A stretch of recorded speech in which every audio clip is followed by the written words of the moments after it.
첫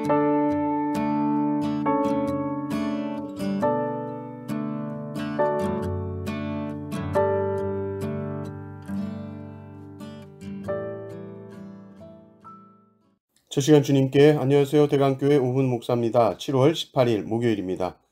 하나님 우리에게 주신 말씀은 이사야 9장 8절에서 10장 4절까지 말씀입니다.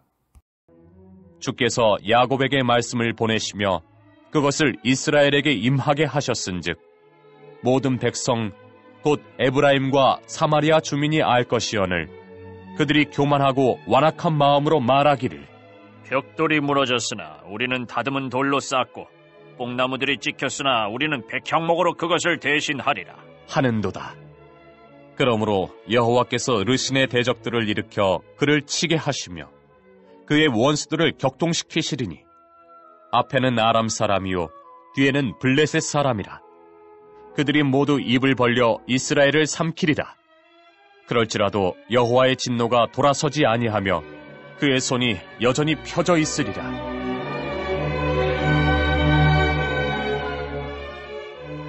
그리하여도 그 백성이 자기들을 치시는 이에게로 돌아오지 아니하며 만군의 여호와를 찾지 아니하도다.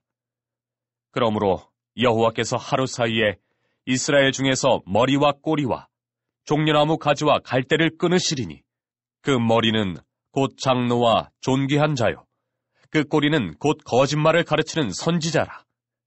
백성을 인도하는 자가 그들을 미혹하니 인도를 받는 자들이 멸망을 당하는도다. 이 백성이 모두 경건하지 아니하며 악을 행하며 모든 입으로 망령되이 말하니 그러므로 주께서 그들의 장정들을 기뻐하지 아니하시며 그들의 고아와 과부를 긍휼히 여기지 아니하시리라. 그럴지라도 여호와의 진노가 돌아서지 아니하며 그의 손이 여전히 펴져 있으리라.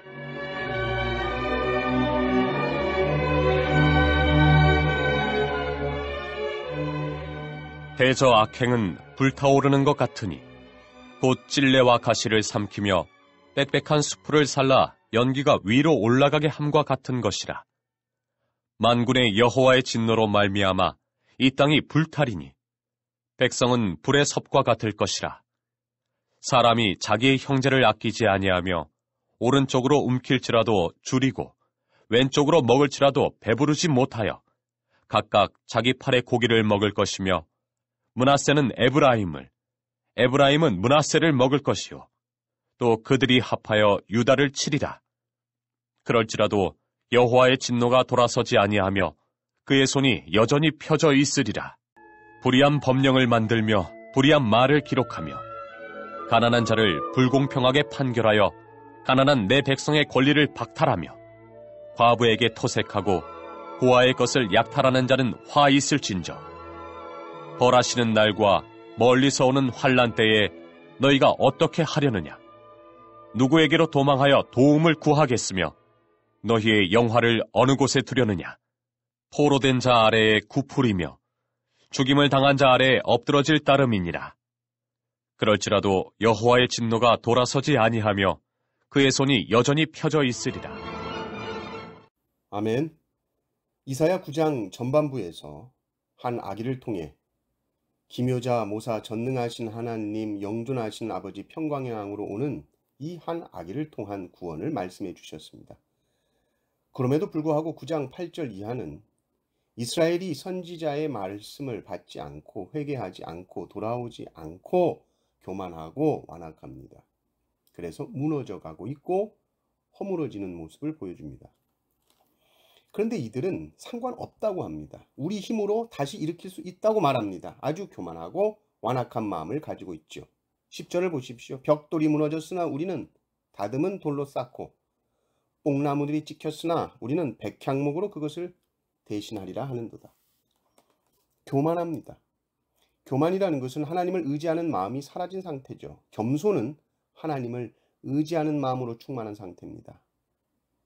언제나 주님이 내 안에 계심을 잊지 않는 것이 겸손입니다. 그런데 지금 이스라엘 백성들의 모습을 보십시오. 벽돌이 무너졌는데 뽕나무들이 다 찍혔는데 괜찮아, 우리가 하면 돼, 더 잘할 수 있어, 이렇게 말하고 있습니다. 먼저 회개해야 하는데 하나님 앞에 온전히 살지 못한 것들, 겸손하지 못했음을 고백하고 하나님께로 돌이키는 일부터 해야 합니다. 그러나 이스라엘은 자신들의 죄로 인한 심판, 그것을 더욱 완고하고 더욱 교만해져 갑니다. 마음이 굳어집니다.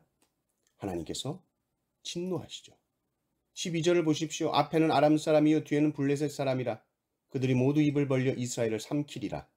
그럴지라도 여호와의 진노가 돌아서지 아니하며 그의 손이 여전히 펴져 있으리라. 교만한 자는 하나님의 은혜와 복을 받을 수 없습니다. 지금 이 백성들은 앞뒤가 적으로 둘러싸여 있는데도 불구하고 하나님을 찾지 않습니다. 교만은 무서운 것입니다. 하나님 위에 자기가 있기 때문에. 이 교만은 벌 위에 벌, 심판 위에 심판을 쌓는 행위입니다. 14절을 보십시오. 이스라엘 중에서 머리와 꼬리와 종려나무와 갈대를 끊으십니다. 머리와 꼬리가 뭐냐? 15절에 보면 나오죠. 머리는 장로와 존귀한 자요, 그 꼬리는 곧 거짓말을 가르치는 선지자다. 인도하는 자가 백성들을 잘못된 길로 미혹하니 백성들이 다 멸망의 길로 갑니다. 그럼 백성들은 지도자 탓만 하고 있으면 될까요? 아니요. 백성들도 똑같이 경건하지 않기 때문에 악한 지도자를 따라가는 겁니다. 17절을 보십시오. 이 백성이 모두 경건하지 아니하며 악을 행하며 모든 입으로 망령되이 말하니. 이제 하나님의 진노가 무섭게 임하죠. 하나님의 진노가 임하는데 19절 이하에 끔찍한 일들이 하나님의 백성 안에서 일어납니다. 서로가 서로를 죽이고 자기가 자기를 죽입니다. 자기 형제를 아끼지 않는다. 자기 팔에 고기를 먹는다. 이런 심판의 내용들이 선포됩니다.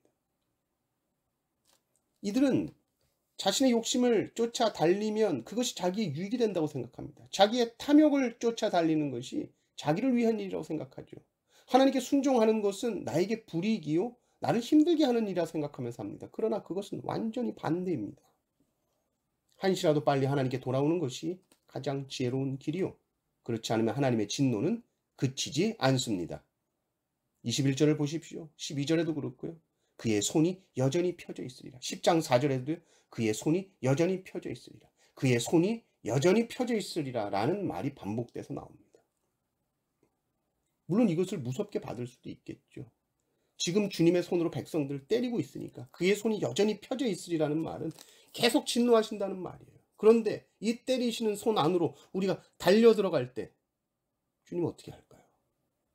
주님 용서해 주세요. 그리고 그 품 안으로 우리가 달려 들어갈 때 주님은 그 손으로 우리를 안아주시죠. 저는 주님의 이 손이 여전히 펴져 있으리라 라는 이 말이 여전히 기회가 있다는 말씀으로 들려요. 말씀하실 때 들어야 됩니다. 선지자의 말이 귀에 울려 퍼질 때에 순종해야 됩니다. 구약의 선지서가 끝나면 400년간 침묵 시대가 옵니다. 말라기와 이 마태복음 사이가 400년입니다. 선지자가 아무 말이 없습니다.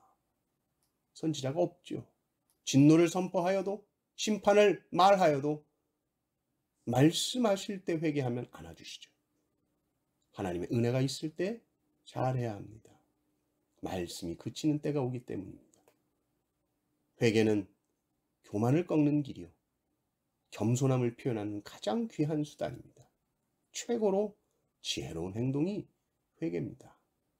나의 연약과 죄를 하나님 앞에 언제나 내어놓고 무릎 꿇을 수 있는 성도님들 되시기를 주님의 이름으로 축원합니다. 아멘.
있습니다.